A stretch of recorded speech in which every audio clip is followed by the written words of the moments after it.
So this week, Vladimir Putin, in a speech, said to his Russian people that all of Russia must now prepare for total war. Even if you are not fighting on the front lines in Ukraine, pretend you are.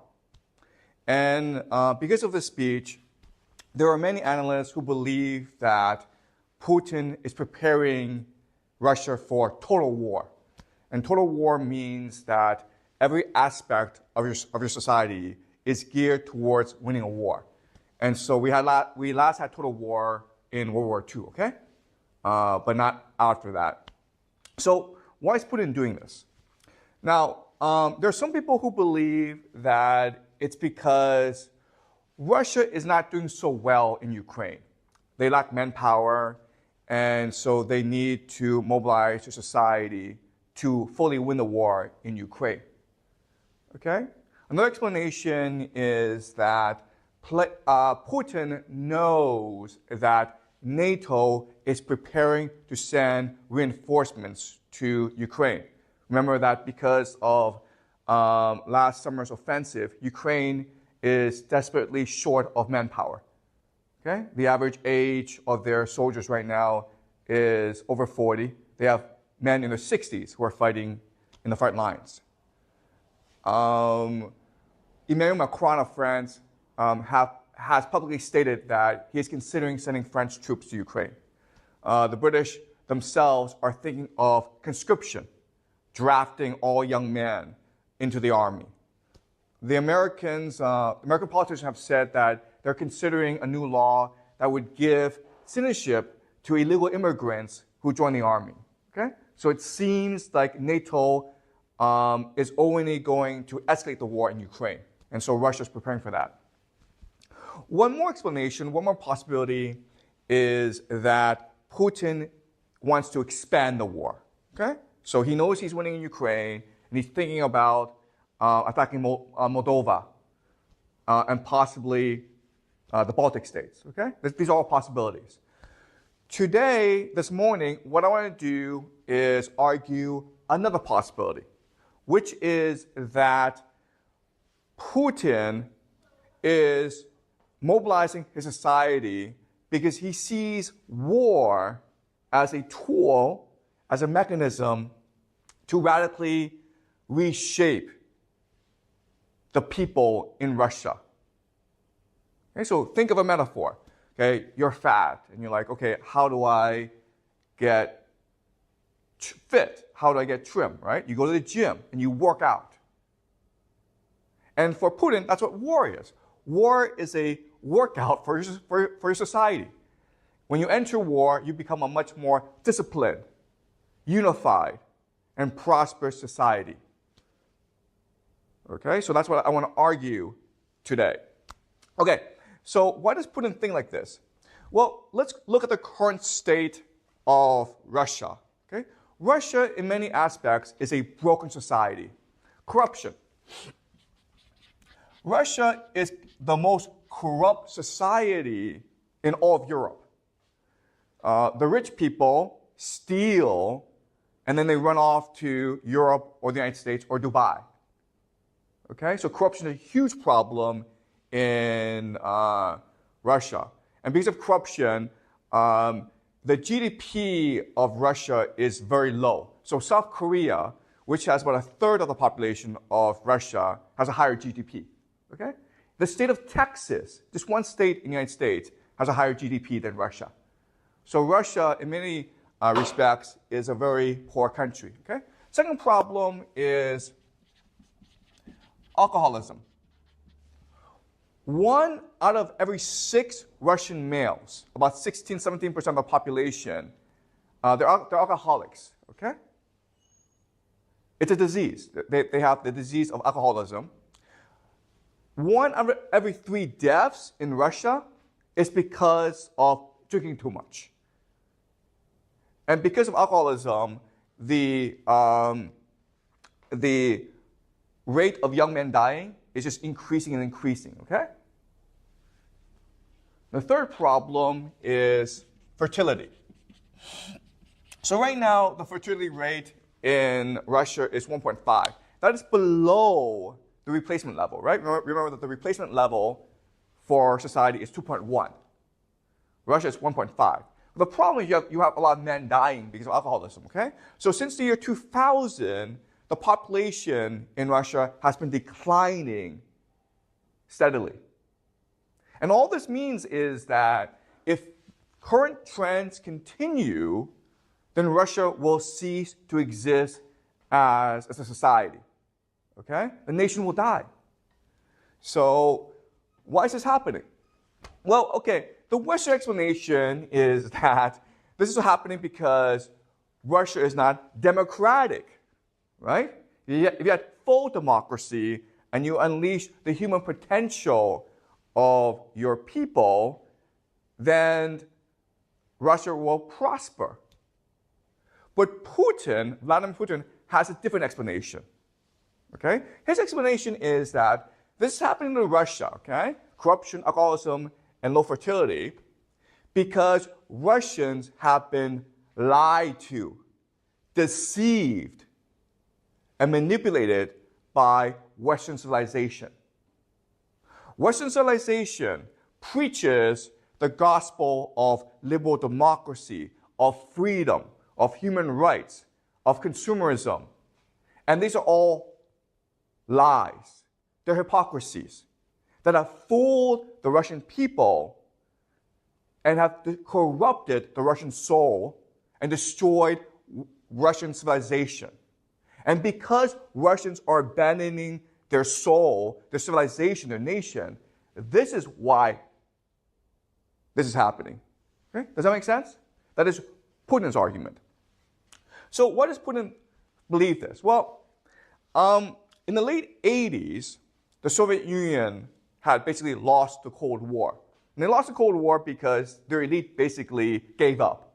They no longer believed in communism. They didn't believe in self-sacrifice for the nation. They thought that Western values, the Western lifestyle was much better. Okay, so they gave up. In the late 80s, there was an American historian. He actually works for the American State Department. But his name is Francis Fukuyama. And he wrote an extremely influential essay called The End of History. End of history, okay? With a quotation mark.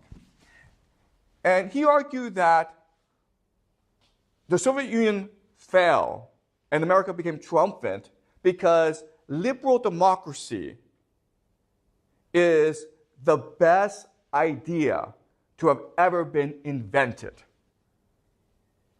And to make his argument, he uses the philosopher Friedrich Hegel, okay? Now, Friedrich Hegel had something called the theory of the dialectic.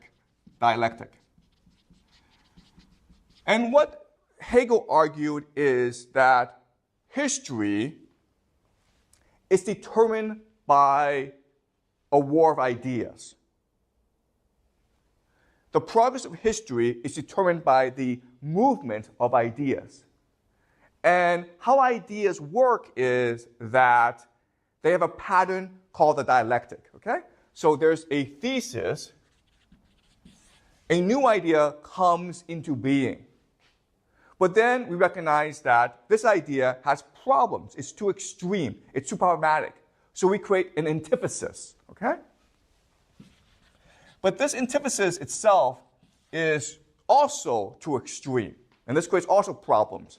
So then what happens is the thesis and the antithesis come together and create a more moderate, more efficient idea, okay, called the synthesis.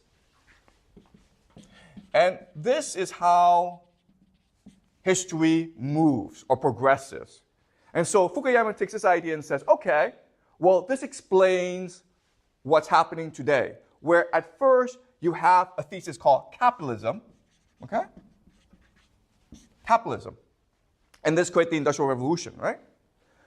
And because capitalism was too extreme, we moved towards communism, okay? Communism was created to counteract the extremes of capitalism.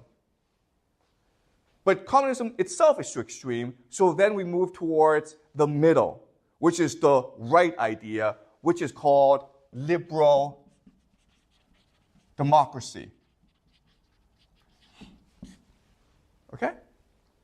So what is liberal democracy? Well, at the core of liberal democracy is the idea of consumerism. And the idea of consumerism is that we exist to buy things. And as long as we buy things, there'll be world peace. Why? Because consumers have a need to buy, and therefore nations have a need to produce. And nations produce the best when they're trading together as opposed to warring against each other. Okay? So this is the argument that Francis Fukuyama makes in the end of history. I want to explain this argument further, okay? What's he really saying? Okay, so throughout human history, all societies have struggled with one problem, which is how do we optimize the workforce? How do we get each and every person to work as hard as possible for our society? And if everyone did that, then our society would be strong, united, and prosperous, right? Okay? So that's a fundamental problem of politics. How do you optimize workforce participation, okay? And traditionally, or historically, there have been three answers. The first is war. The second is religion. And the third is civilization, okay?